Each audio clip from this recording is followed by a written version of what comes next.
지금 영국 상류층이 발칵 뒤집혔습니다. 연학비 9천만 원. 영국 최고 명문 이튼 칼리지 학생들이 한국 수학여행을 다녀오더니 선언했습니다. 서울에 가보세요. 런던은 낡은 박물관일 뿐입니다. 영국 상류층은 경악했고 BBC는 즉시 베테랑 기자를 한국에 급파했습니다. 그는 비행기 안에서 비웃었어요.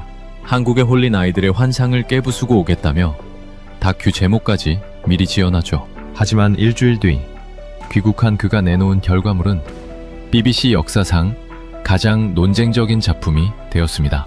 평생 전쟁터에서도 울지 않았던 냉혈한 기자가 마지막 내레이션에서 오열하며 이 한마디를 남겼기 때문인데요. 나는 서울에서 무너졌다. 대체 그는 한국에서 무엇을 본 걸까요? 시작 전 구독과 좋아요 한번 눌러주시면 영상 제작에 큰 힘이 됩니다. 그럼 시작하겠습니다. 뉴욕 JFK 공항에서도, 런던 히드로 공항에서도, 파리 샤르드골 공항에서도 저는 본능적으로 주변을 살핍니다. 통제 인력이 몇 명인지, 줄이 얼마나 꼬여 있는지, 누가 소리를 지르고 있는지. 28년간 전쟁터를 다니면서 몸에 밴 습관이거든요. 그런데 인천공항에 내려서 입국장에 섰을 때 저는 이상한 경험을 했습니다. 500명이 넘는 사람들이 줄을 서 있었습니다. 저는 본능적으로 통제 인력을 찾았습니다. 한 명도 없었습니다. 그런데 줄은 완벽했습니다. 소리를 지르는 사람도 없었고, 끼어드는 사람도 없었고, 캐리어를 밀치는 사람도 없었습니다. 이게 제가 한국 땅을 밟고 5분 만에 목격한 장면입니다. 그리고 이건 시작에 불과했습니다. 저는 올리버 크랜트입니다. BBC 탐사보도 선임 기자 28년 차예요. 케임브리지에서 정치학을 전공했고 시리아 내전, 한복판에서 머리 위로 폭탄이 떨어지는데도 카메라를 놓지 않았습니다. 소말리아 기근 현장에서 3주를 버텼고 브렉시트 특별 취재로 영국 방송계 최고 권위인 바프타 후보에 올랐어요. 세계 어디를 가도 흔들리지 않는 사람이었습니다. 전쟁터에서도 감정에 휩쓸린 적이 없었거든요. 그런 제가 한국에서 완전히 무너졌습니다. 처음부터 이야기하겠습니다. 영국의 이튼 칼리지라는 학교가 있습니다. 윌리엄 왕세자가 나왔고 보리스 존슨과 데이빗 캐머런 전 총리가 거쳐간 600년 역사의 최고 명문이에요. 연간 학비 5만 파운드, 한화로 약 8,500만 원입니다. 영국 총리 20명이 이 학교 출신이고 런던 금융가와 정계의 핵심 인물들이 여기를 거쳐갔어요. 영국 상류층의 DNA가 만들어지는 곳입니다. 그 이튼 칼리지 12학년 학생 15명이 영국 교육부의 글로벌 교육 현장 비교 프로젝트로 한국 수학여행을 다녀왔습니다. 2주간의 일정을 마치고 돌아온 학생들이 소셜미디어에 글을 올렸는데 그게 영국 전역에서 폭발해버린 겁니다. 런던은 서울 앞에서 낡은 박물관이었습니다. 영국이 선진국의 원조라고요? 서울에 가보세요. 런던이 부끄러워집니다. 여러분, 이게 무슨 의미인지 아십니까? 대영 제국의 자부심을 먹고 자란 이튼 학생들이 영국이 부끄럽다고 공개적으로 선언한 겁니다. 이튼 학부모들이 격분했습니다. 이 학부모들이 보통 사람들이 아니에요. 런던시티 투자은행 회장들이고 웨스트엔드 최고급 로펌의 시니어 파트너들이고 귀족 가문의 당주들입니다. 학교 게시판에 항의글이 폭주했고 결국 학부모위원회가 BBC에 공식 취재 요청까지 보냈습니다. 편집국장 리처드 월리스가 저를 불렀어요. 올리버, 가서 냉정하게 팩트체크하고 와. 아이들이 뭔가에 홀린 거야. 저도 같은 생각이었습니다. 출발 전 사전 취재에서 만난 영국 상류층의 반응은 한결같았거든요. 런던시티의 한 펀드 매니저는 아시아가 부지런한 건 인정하지만 문명의 깊이가 다르지 라고 했고 전직 외무부 동아시아 담당관은 코웃음을 치며 말했습니다. 한국? 우리 젊은이들이 한국 전쟁 때 피 흘려 지켜준 나라 아닌가? 거기서 배울 게 있다고? 옥스퍼드 아시아 하간 연구소의 헬레나 크로포드 교수는 화상 인터뷰에서 이렇게 말했어요. 한국의 경제 성장은 인정합니다만 시민사회의 성숙도는 영국과 비교 대상이 아닙니다. K-팝과 삼성 말고 뭐가 있습니까? 저는 그 말을 다큐 도입부에 쓰려고 별표까지 쳐뒀습니다. 완벽한 전문가 코멘트라고 생각했으니까요. 이 사람이 나중에 어떻게 되는지는 뒤에서 말씀드리겠습니다. 출발 직전 문제의 학생을 만났습니다. 해리 윈스턴, 17살. 아버지가 런던시티 대형 투자은행 회장인 집안이에요. 카페에서 마주 앉았을 때 이 학생의 눈빛이 진지했습니다. 브렌트 씨, 저도 처음엔 한국을 무시했어요.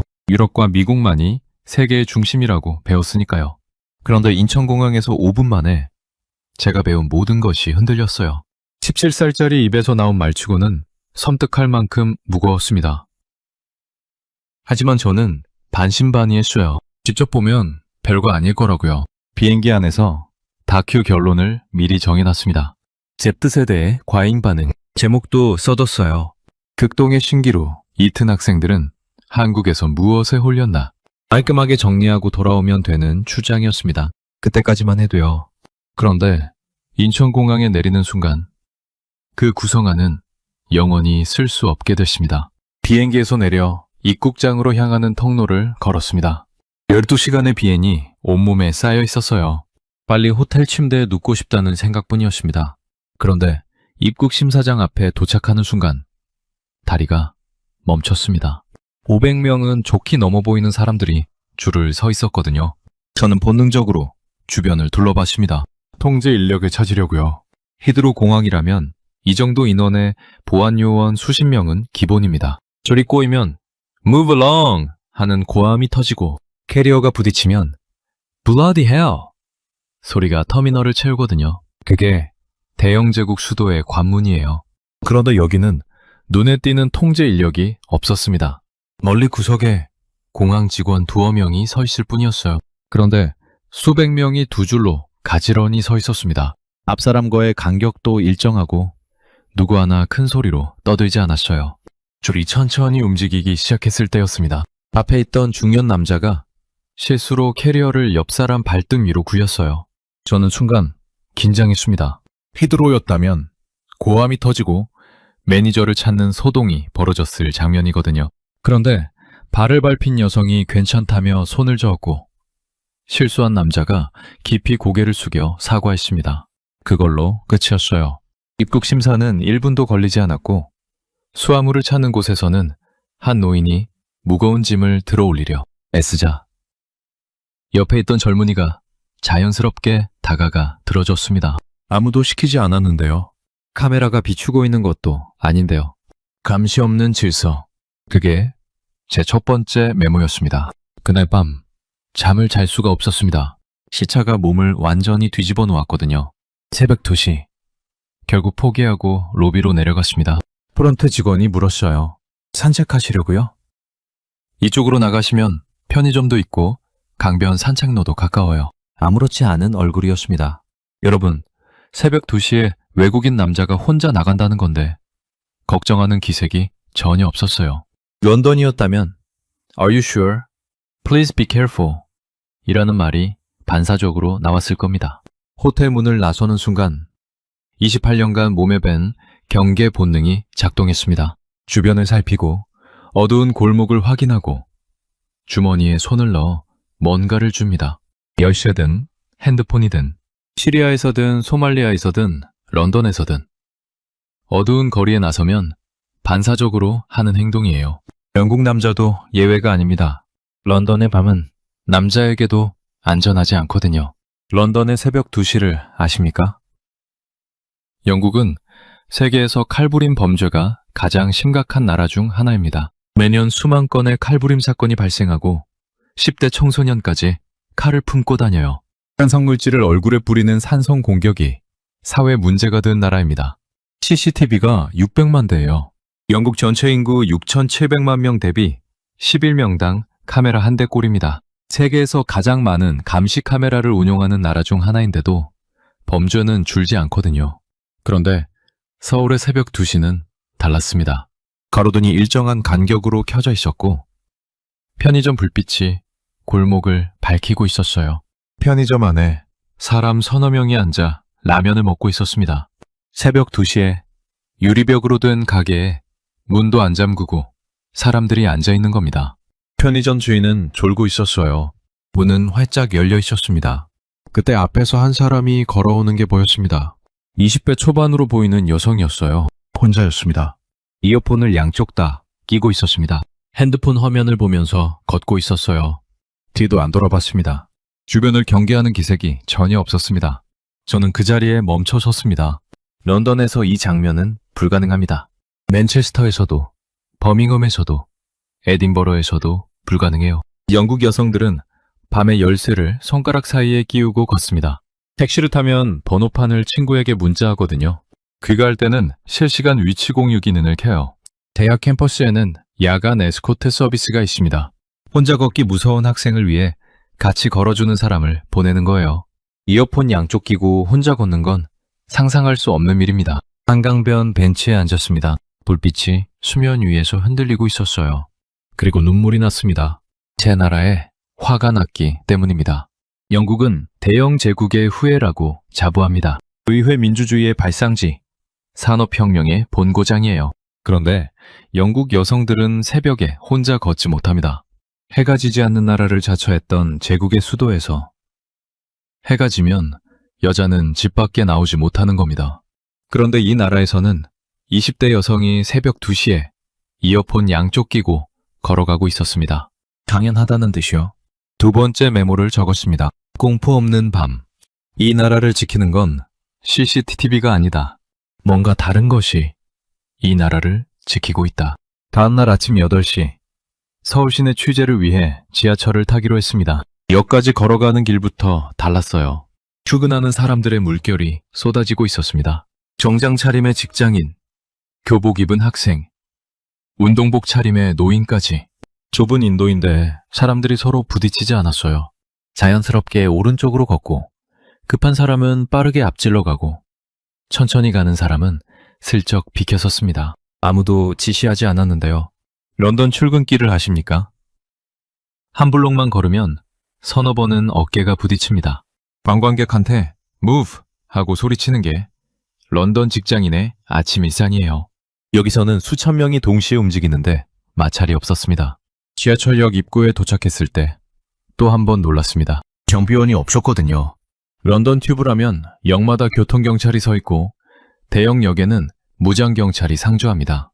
무임승차를 막으려고 개찰구에 직원이 붙어 있는데도 뛰어넘는 사람이 하루 수천 명이에요. 여기는 교통카드를 찍고 지나가면 끝이었습니다. 승강장으로 내려갔을 때 눈에 들어온 것이 있었어요. 승강장 끝에서 끝까지 투명한 유리벽이 설치되어 있었습니다. 스크린도어. 열차가 정확히 멈추면 문이 열리는 구조였어요. 런던 튜브는 승강장에 아무런 차단 장치가 없습니다. 매년 선로 추락 사고가 발생하고 자살 시도도 끊이지 않아요. 수십 년간 스크린도어 설치를 논의했지만 예산 문제, 역사 구조의 한계를 이유로 미루고 있거든요. 한국은 전국 지하철역에 이미 설치를 마쳤습니다. 사람의 생명을 지키는데 예산 타령을 하지 않은 나라예요. 열차가 들어왔습니다. 문이 열리자 안에서 내리는 사람들이 먼저 나왔어요. 밖에서 기다리던 사람들이 양옆으로 비켜서서 길을 만들어줬습니다. 마지막 사람이 내릴 때까지 아무도 타지 않고 기다렸어요.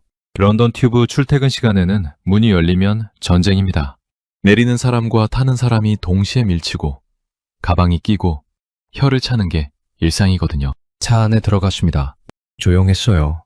그런데 제 눈에 들어온 것이 있었습니다. 분홍색으로 구분된 좌석, 임산부와 노약자를 위한 배려석이었습니다. 출퇴근 10,000원 전철인데 그 자리만 비어 있었어요. 젊은이들이 바로 옆에 빽빽하게 서 있는데도 아무도 그 자리에 앉지 않았습니다. 강제하는 사람도 없었고 감시하는 사람도 없었어요. 런던 튜브에도 프라이오리티 씰 표지판이 있습니다. 그런데 앉아있다가 노인이 와도 모른 척하는 경우가 태반이에요. 솔직히 고백하면 저도 피곤하면 눈을 감고 못 본 척한 적이 있습니다. 한국에서는 빈자리가 곧 문화였어요. 앉지 않는 것이 규칙이 아니라 마음이었습니다. 스크린도어는 시스템이고 배려석을 비워두는 것은 사람의 선택이에요.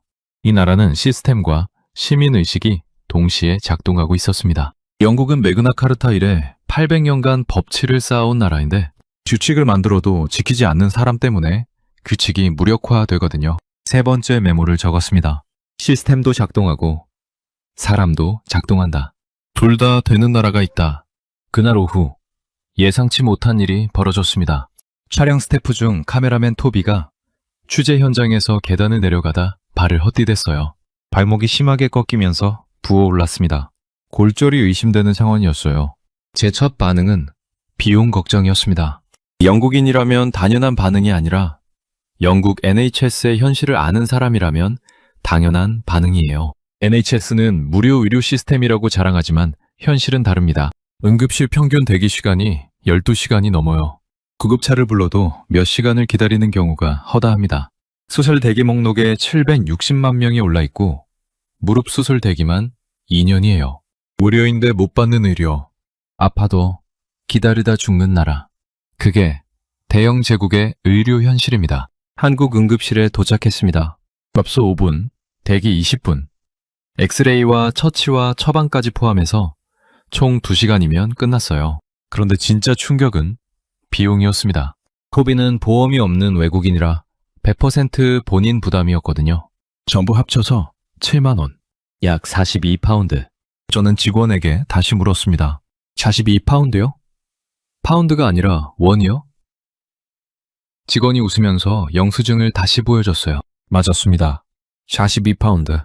NHS는 무료를 자랑하지만 12시간을 기다려야 하고 한국은 42파운드를 내지만 2시간 만에 끝나는 겁니다. 세계 12위 경제대국이 보험도 없는 외국인에게 이 가격으로 즉시 치료를 해주는 나라. 네 번째 메모를 적었습니다. 생존의 비용이 다르다. 영국에서는 무료인데 못 받고 이 나라에서는 42파운드에 즉시 받는다. 부산 취재를 위해 차량으로 이동했습니다. 경부고속도로에 진입하는 순간 첫인상이 강렬했어요. 도면이 매끄럽고 차선이 선명하고 차들의 흐름이 부드러웠습니다. 중간에 휴게소에 들렀는데 화장실이 깨끗했어요. 매점도 깔끔하게 정돈되어 있었습니다. 영국 고속도로 휴게소를 떠올리면 이해가 빠를 겁니다. 화장실 바닥에 물이 고여 있고 비누가 떨어져 있고 냄새가 코를 찌르는 곳이 한두 군데가 아니거든요. 여기는 달랐습니다. 가이드가 아무렇지 않게 말했어요. 이 고속도로가 1970년에 완공됐습니다. 저는 되물었습니다. 1970년이요? 50년 넘은 도로가 이 상태라고요? 영국 도로의 현실을 아시는 분이라면 제가 왜 놀랐는지 이해하실 겁니다. 영국 전역에 포트홀이라고 불리는 도로 구덩이가 만연합니다. 매년 수십만 건의 포트홀 민원이 접수되고 차량 타이어가 터지고 서스펜션이 망가지는 사고가 속출해요. 지방 도로는 더 심각합니다. 영국 도로가 개발도상국 수준이라는 자조가 BBC 뉴스에 버젓이 나올 정도거든요. 도로 보수 예산은 매년 삭감됩니다.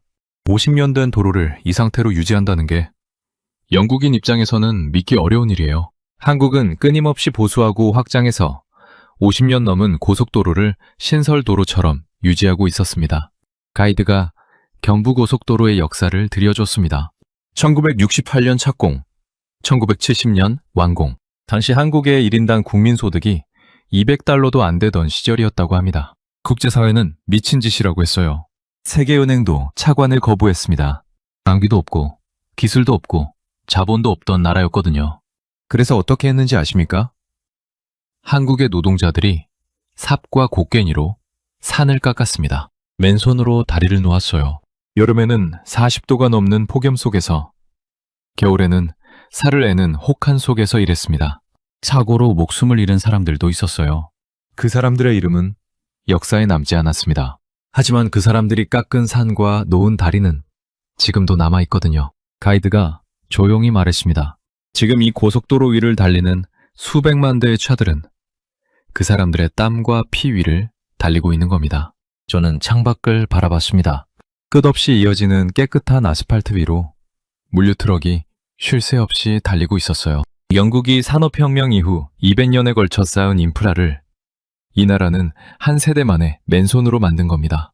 1인당 국민소득 200달러짜리 나라가 삽으로 깎아 만든 고속도로 위를 지금 세계 12위 경제대국의 물류트럭이 달리고 있었습니다. 가이드가 덧붙였어요. 그 사람들이 지금의 할아버지, 할머니 세대입니다. 저는 한동안 아무 말도 하지 못했습니다. 5번째, 메모를 적었습니다. 맨손으로 만든 나라. 부산 취재를 마치고 서울로 돌아왔습니다. 호텔에 도착한 다음날 아침 6시. 로비에서 이상한 장면을 목격했어요. 투숙객이 프론트에 맡겨달라고 한 적도 없는 택배 상자가 정확하게 도착해 있었습니다. 가이드에게 물어봤더니 대답이 이랬어요. 한국에서는 밤에 주문하면 아침에 옵니다. 저는 믿지 못했습니다.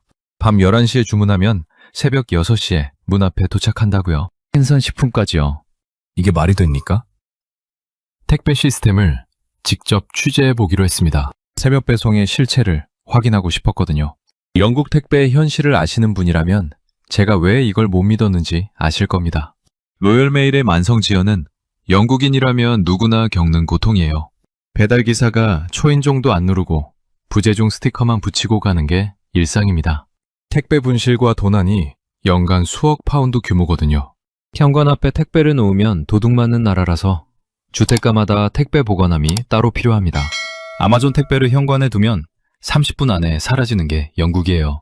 그런데 한국에서는 현관 앞에 택배가 하루 종일 놓여 있어도 아무도 손대지 않는다고 했습니다. 처음에는 과장이라고 생각했어요. 그래서 직접 확인해 봤습니다. 호텔 주변 아파트 단지를 걸어봤어요. 정말이었습니다. 복도마다 택배 상자가 놓여 있었어요. 아침에 배달된 것도 있고 전날부터 놓여 있었을 것 같은 것도 있었습니다. 아무도 건드리지 않았어요. 공항에서 봤던 질서, 새벽 거리에서 봤던 안전, 그리고 현관 앞 택배, 전부 같은 뿌리에서 나온 거였습니다. 이건 물류 시스템이 뛰어난 게 아니에요. 신뢰 시스템이 작동하고 있는 겁니다. 모르는 사람의 물건도 건드리지 않는 사회. 그게 이 나라였습니다. 50년 전 맨손으로 고속도로를 만든 세대가 있고 지금 새벽에 잠도 안 자고 택배를 돌리는 세대가 있습니다. 이 나라의 근면함은 세대를 넘어 이어지고 있었어요. 할아버지 세대는 삽으로 산을 깎았고 아버지 세대는 공장에서 밤을 새웠고 지금 세대는 새벽 배송 트럭을 몰고 있는 겁니다. 그리고 그 모든 세대를 관통하는 하나의 공통점이 있었어요. 물건을 현관 앞에 놓을 수 있다는 것 자체가 이 사회의 신뢰 수준을 증명하고 있다는 것. 택배 하나에 한 나라의 품격이 드러나고 있었습니다. 5번째 메모에 한 줄을 추가했습니다. 현관 앞 택배가 사라지지 않는 나라. 이건 물류 시스템이 아니라 신뢰 시스템이다. 서울의 한 고등학교를 방문했습니다. 교장 선생님이 직접 정문까지 나와서 안내해 주셨어요. 학교 정문에 도착했을 때 저는 무의식적으로 무언가를 찾고 있었습니다. 걸음을 옮기면서도 시선이 자꾸 입구 쪽을 훑었어요. 정문을 완전히 지나고 나서야 깨달았습니다. 금속 탐지기를 찾고 있었던 겁니다. 없었습니다. 가방 검사대도 없었어요. 보안 요원도 경비원도 보이지 않았습니다. 아이들이 그냥 정문을 지나 교실로 걸어가고 있었어요. 웃으면서요. 친구 어깨에 팔을 두르고 장난을 치며 큰 소리로 떠들면서 걸어가고 있었습니다. 저는 정문 앞에 서서 한동안 그 모습을 지켜봤습니다. 눈이 뜨거워졌어요. 영국 학교의 현실을 말씀드려야 합니다. 영국에서는 나이프 범죄가 해마다 급증하고 있습니다. 10대 청소년들 사이에서 칼을 품고 다니는 게 더 이상 놀라운 일이 아닌 나라가 됐어요. 이 문제가 얼마나 심각하냐면 일부 학교에 공항에서나 볼 수 있는 금속 탐지기가 도입됐습니다. 학생들이 매일 아침 등교할 때 가방을 열어서 검사받아요. 칼이나 흉기를 갖고 있는지 확인하는 겁니다. 런던 시내 학교에서는 이 가방 검사가 완전히 일상이 된 곳도 있어요. 그런데 이렇게까지 해도 학교 주변에서 칼부림 사건이 터집니다. 10대 청소년이 등하굣길에 칼에 찔려 숨지는 뉴스가 매주 나오는 나라예요. 매주요? 그게 대영 제국의 학교 현실입니다. 그런데 이 나라 학교에는 금속 탐지기가 없었습니다. 가방 검사도 없었어요. 칼부림 공포도 없었습니다. 아이들이 웃으면서 학교에 가고 있었어요. 이게 학교의 원래 모습이구나. 금속 탐지기 없이, 가방 검사 없이 아이들이 친구 팔짱을 끼고 웃으면서 등교하는 것. 이게 당연한 거구나. 영국이 비정상이었구나. 그 생각이 머리를 세게 때렸습니다. 점심시간이 됐습니다. 전교생이 급식실로 이동했어요.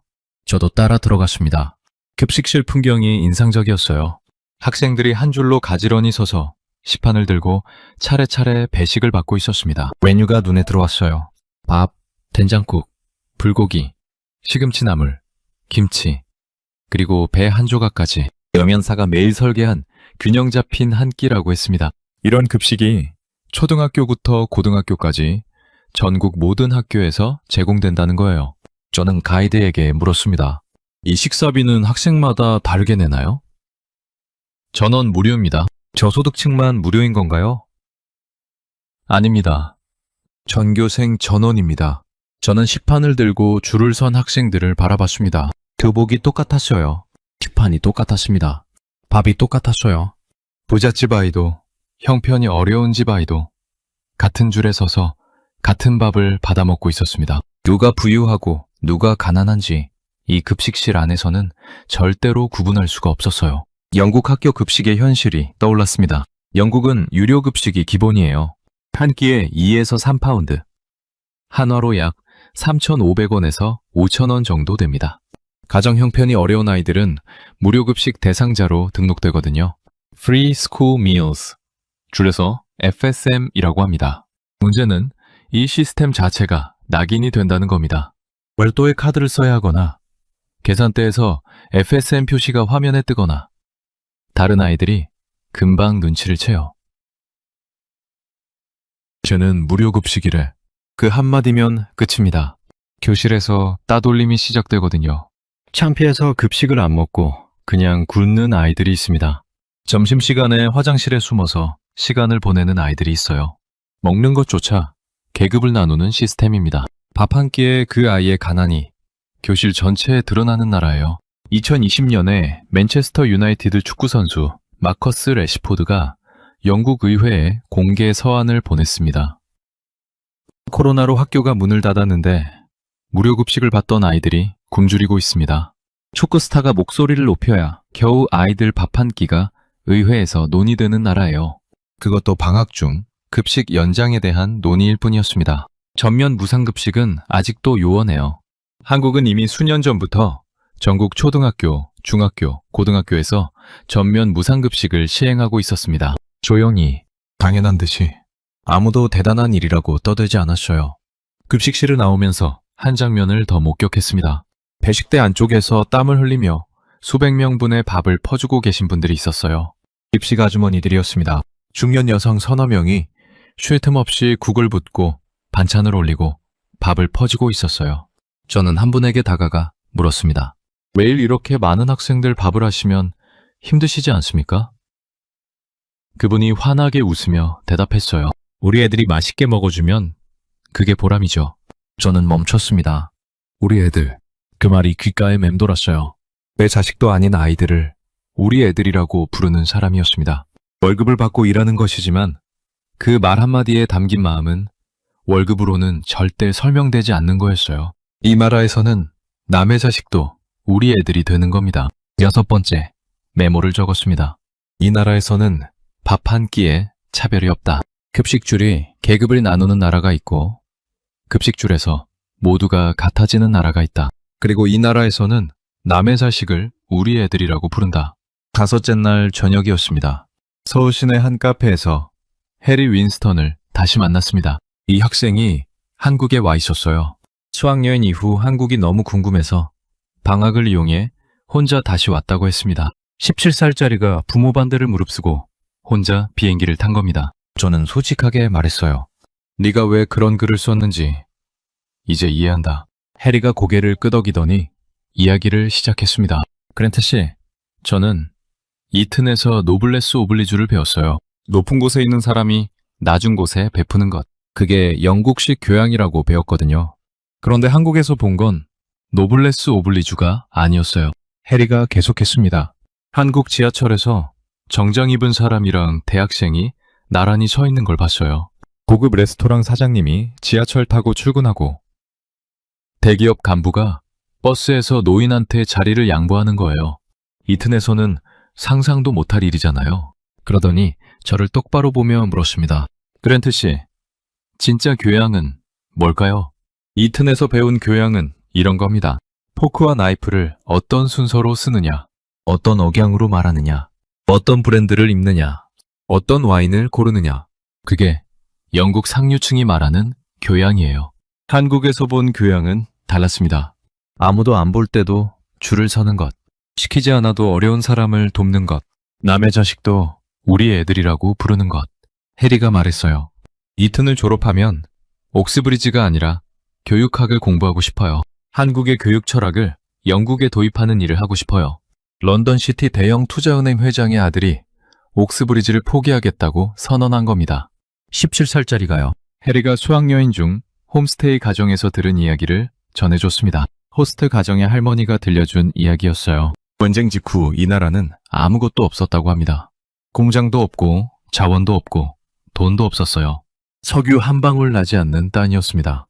1960년 1인당 국민소득 79달러. 당시 영국의 약 20분의 1이었거든요. 영국이 비틀즈를 듣고 미니스커트를 입고 있을 때 이 나라는 전쟁의 잿더미 위에서 굶주리고 있었습니다. 그런데 폐허 속에서도 부모들은 자식을 학교에 보냈어요. 먹을 것이 없어도 책은 샀습니다. 자기는 못 배웠지만 자식만큼은 배워야 한다는 일념 하나로 버텼거든요. 이웃집 아이가 학교에 못 가면 동네가 나서서 돈을 모았어요. 한 집이 어려우면 마을 전체가 도왔습니다. 그 자식들이 자라서 경부고속도로를 만들었고 그 손자들이 삼성 반도체를 만들었고 그 증손자들이 지금 전 세계를 K-팝과 한국 영화로 뒤흔들고 있는 겁니다. 79달러에서 세계 12위 경제대국까지. 전 세계 역사에서 이런 사례는 단 하나도 없습니다. 할머니가 1997년 이야기를 들려줬다고 합니다. IMF 외환 위기. 나라가 부도 직전까지 갔어요. 경제가 무너지고 기업이 줄줄이 쓰러지고 실업자가 거리에 넘쳐났습니다. 그때 이 나라 국민들이 뭘 했는지 아십니까? 결혼 반지를 꺼냈습니다. 볼반지를 꺼냈어요. 금목걸이를 꺼냈습니다. 집집마다 서랍을 열어 금을 꺼냈어요. 차례 50만 명이 참여했습니다. 27톤의 금이 모였어요. 할머니 본인도 돌반지를 냈다고 했습니다. 해리가 물었대요. 아깝지 않으셨어요? 할머니의 대답이 이랬습니다. 내 반지 하나가 뭐가 중요해. 나라가 살아야 손자들이 사는데. 결혼 반지가 뭡니까? 인생에서 가장 소중한 순간의 상징이에요. 사랑하는 사람과 평생을 약속하며 끼운 반지입니다. 그걸 빼서 나라에 내놓은 거예요. 영국에서 비슷한 위기가 오면 어떻게 될까요? 2011년 런던 폭동을 보면 답이 나옵니다. 경찰 총격 사건에 항의하는 시위가 약탈로 번졌어요. 시민들이 상점 유리를 깨고 텔레비전을 들고 나왔습니다. 운동화를 훔치고 전자제품을 훔쳤어요. 불을 질렀습니다. 나라가 위기에 빠졌을 때 영국인은 약탈했고 한국인은 결혼 반지를 모았습니다. 카페를 나온 밤이었습니다. 호텔로 돌아가는 길에 가이드가 배달 앱을 보여줬어요. 자정이 넘은 시간이었습니다. 치킨 족발 떡볶이부터 편의점 물품까지 화면에 떴어요. 30분 안에 도착한다고 했습니다. 직접 주문해봤어요. 실제로 27분 만에 도착했습니다. 영국의 밤은 다릅니다. 저녁 9시면 레스토랑 문이 닫히고 우버이츠도 밤 11시면 선택지가 거의 사라지거든요. 그런데 여러분, 더 놀라운 건 배달 자체가 아닙니다.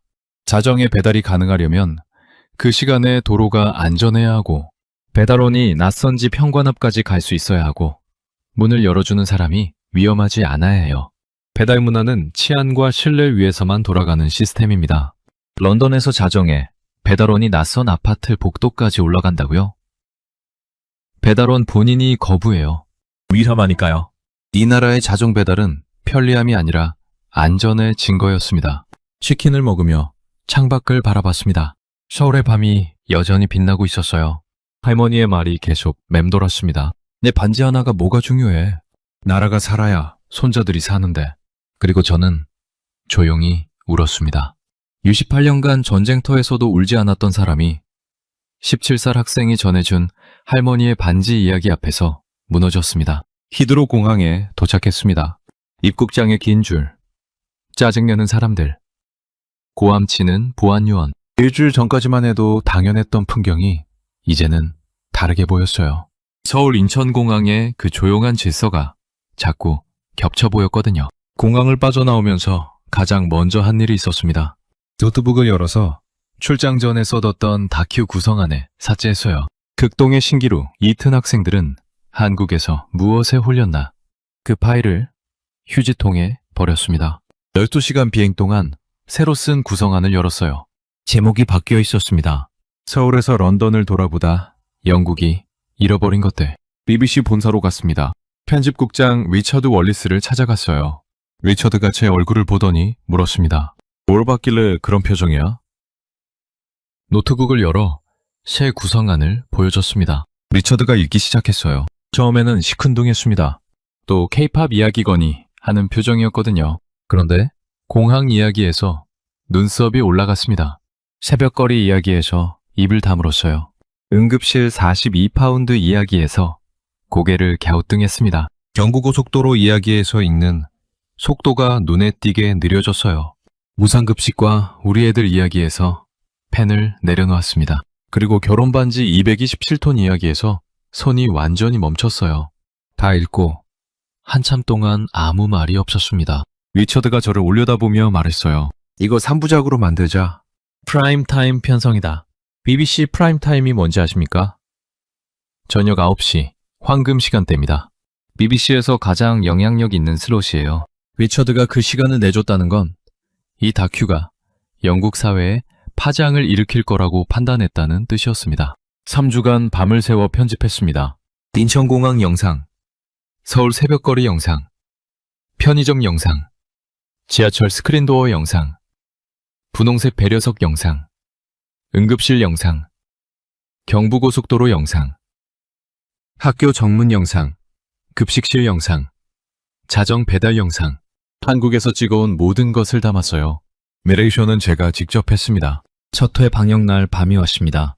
방영 시작 10분 만에 소셜미디어가 폭발했어요. 24시간 만에 BBC 아이플레이어 역대 최다 스트리밍 기록을 세웠습니다. X 실시간 트렌드 1위를 찍었어요. 한국 관련 게시물이 하루 만에 수백만 건 쏟아졌습니다. BBC 다큐멘터리, 역사상 전례 없는 반응이었어요. 영국이 둘로 갈라졌습니다. 가디언은 이렇게 썼어요. 외면할 수 없는 거울. 영국이 스스로를 직시해야 할 순간이 왔다. 데일리 메일은 정반대였습니다. BBC가 수신료로 자국을 비하하고 있다. 안녕 프로파간다인가? 파이낸셜 타임스는 중간 입장이었어요. 논쟁적이지만 부정할 수 없는 사실들. 불편하더라도 직시해야 할 현실. 사무실에서, 펍에서, 거실에서 한국 이야기가 화제였습니다. 택시기사가 손님한테 물었어요. 어젯밤에 그 한국 다큐 봤어?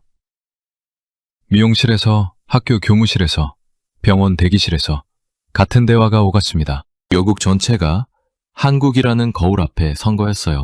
그런데 예상치 못한 일이 벌어졌습니다.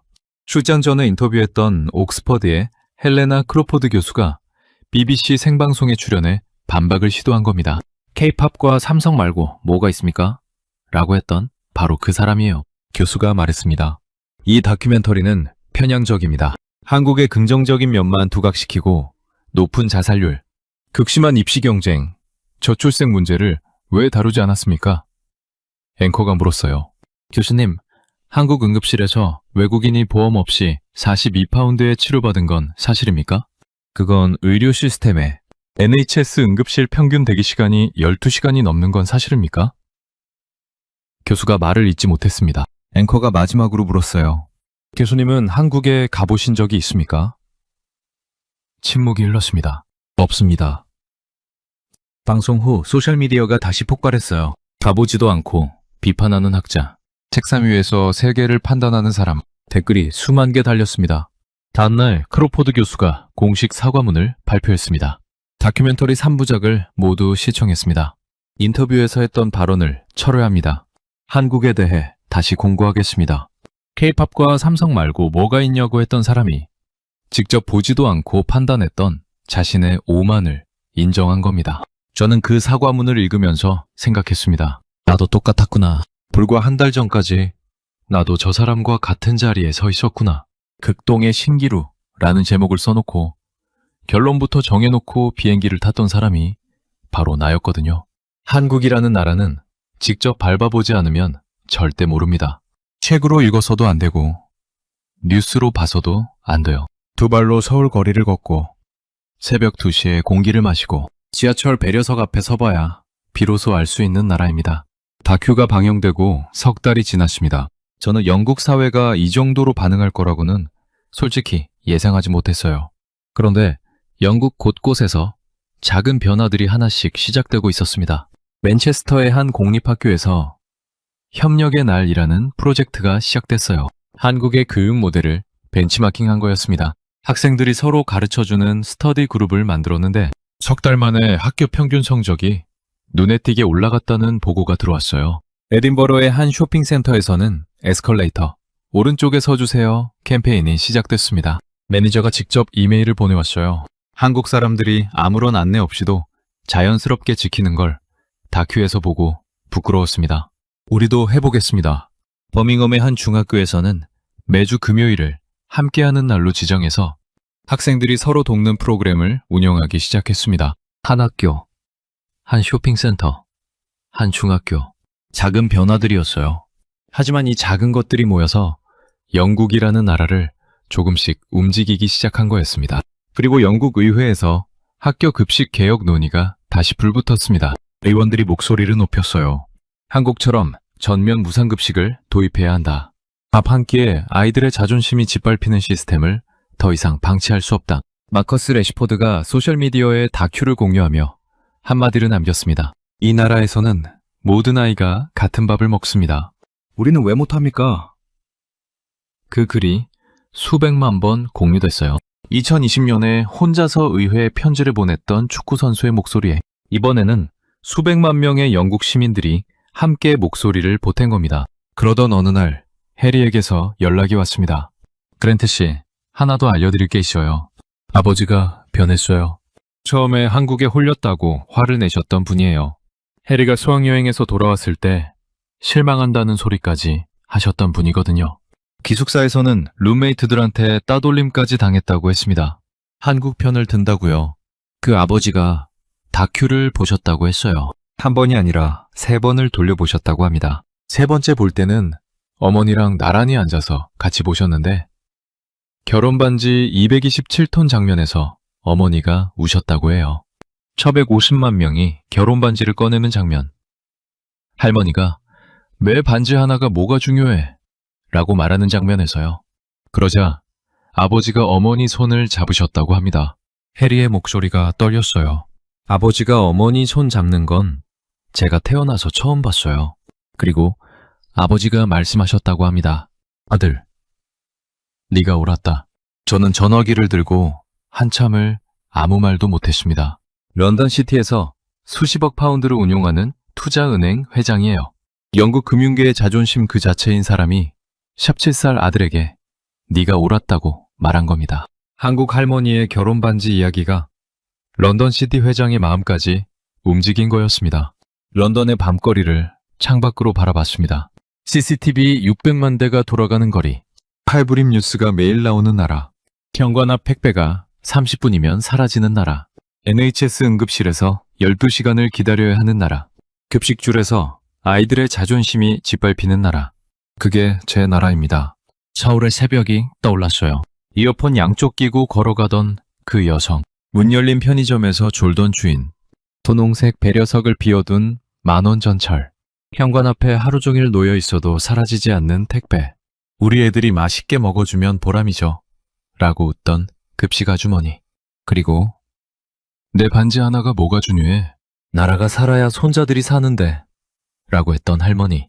한국에 사는 분들께 한 가지만 말씀드리겠습니다. 당신들은 모르실 겁니다. 새벽 2시에 이어폰 끼고 걷는 것이 얼마나 놀라운 일인지, 편의점 문이 활짝 열려 있는 것이 얼마나 기적 같은 일인지, 지하철에서 내리는 사람을 끝까지 기다려주는 것이 얼마나 아름다운 일인지, 같은 급식줄에서 같은 밥을 먹는 것이 얼마나 위대한 일인지, 자정에 치킨을 시켜 먹을 수 있는 것이 얼마나 대단한 일인지, 현관 앞 택배가 사라지지 않는 것이 얼마나 경이로운 일인지. 당연하다고 생각하시겠죠. 당연하지 않습니다. 세계 어디에도 당연하지 않습니다. 특히 할아버지 할머니 세대에 말씀드리고 싶습니다. 전쟁의 폐허에서 맨손으로 이 나라를 세우신 분들, 굶으면서도 자식을 학교에 보내신 분들, 삽과 곡괭이로 고속도로를 만드신 분들, 나라가 무너지려 할 때 결혼 반지를 꺼내신 분들, 당신들이 만든 나라가 지금 이렇습니다. 대영 제국의 후예라고 자부하던 영국의 기자가 와서 울고 갔습니다. 자랑스러워하셔도 됩니다. 아니, 자랑스러워하셔야 합니다.